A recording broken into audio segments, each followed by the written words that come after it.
economist at RMIT University, Dr Nataliya Ilyushina. Thank you for your time. Great to see you. One thing we didn't hear there is if it will be cheaper and more affordable. At the end of the day, though, it's more government spending. What's your analysis on it? Yeah, unfortunately, it's yet a second announcement of government spending since we had somewhat light at the end of the tunnel with the inflation rates last week. And the question whether it's going to be more affordable is a million-dollar question, because NBN started rolling out more than 10 years ago. And about 7-8 years ago, there was already a blowout there when they started charging first home buyers $300 for connection to patch up this gap. So why are we still not fully roll out? Why there is no 100% connectivity with NBN still after more than 10 years? It's a great question. Yeah, and I mean, that's the thing that matters to Australians at the moment. Will it be cheaper? Will it be more affordable? One thing that Anthony Albanese said there was taking aim at Peter Dutton's nuclear policy here, and there was questions there about why nuclear can't go private, but it would almost be impossible for nuclear to go private, right? Absolutely, and that was a very wrong comparison. So comparing apples and oranges. You can have privately owned solar power plant or a wind farm, but imagine there's only going to be 6 at most nuclear power plants in the whole country supplying the whole energy needs that we have, compared to how many wind and solar power plants we have now. You can even own it privately in your home. So of course it's impossible to fund nuclear power plant, but at the same time it provides a lot larger scale supply of energy and a more reliable, and that's a truly reliable and green energy, probably the only one. I mean, a lot of this conversation at the moment, of course, looming potential RBA cuts. We're talking about inflation.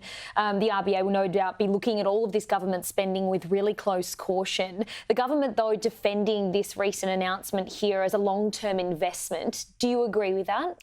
Well, yet again, if it was a long-term investment, it's been quite a long-term already, and it's not producing any productivity. Mind you, Holly, we are on a global scale are known for our poor internet connectivity. And if you want to do something beyond basic browsing, like, for example, if I need to broadcast with you, I have at least three plans up from the cheapest one to achieve the minimum viable speed, which is appalling. And the Albanese comments about work from home, it's not enabling work from home. We cannot enable working with overseas partners right now, not even work from home by that. So I'm quite skeptical if we couldn't achieve that in 10 years. What's the rollout? What are we rolling out right now? And logistically, how will that work? It all sounds good to announce these big investments, but sort of how will it actually work and how will it benefit Australians at a time when so many people are doing it really tough at the moment? I want to get your thoughts, of course, the unofficial, I guess, election campaign at the moment. We've got Peter Dutton out there, Anthony Albanese out and about. From an economic perspective, what do you make of Peter Dutton's approach and his announcements? I was very happy to hear his speech yesterday. It demonstrated a very clear understanding of how market economy works. He weighted on the productivity and the cost of energy because that's what the driving forces of economic prosperity.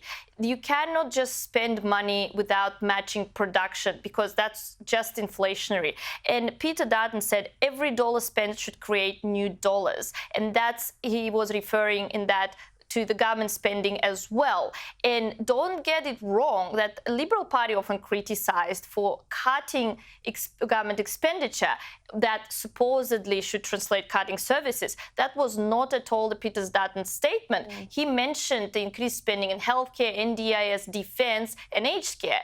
And healthcare is something that is in an appalling state right now. We're having psychiatrists about to resign in New South Wales. We have shortage of ambulances and a strain on the medical system that is exacerbated by cost of living crisis and public giving up private health insurance and all going into the public sector, and which was demonstrated by a recent divorce of the health scope provider from the insurance companies. There are so many aspects to this, and I mean, many concerns at the moment about this government spending and the impact that that's going to have moving forward. Yeah. Many people praying and hoping and needing an RBA to make a cut before the upcoming election, Absolutely. Right? And Albanese just yet again tarnished our hopes for that, because RBA governor, she wasn't explicitly saying that, but you could read between the lines that she was implying that this yet again, more and more government spending is outdoing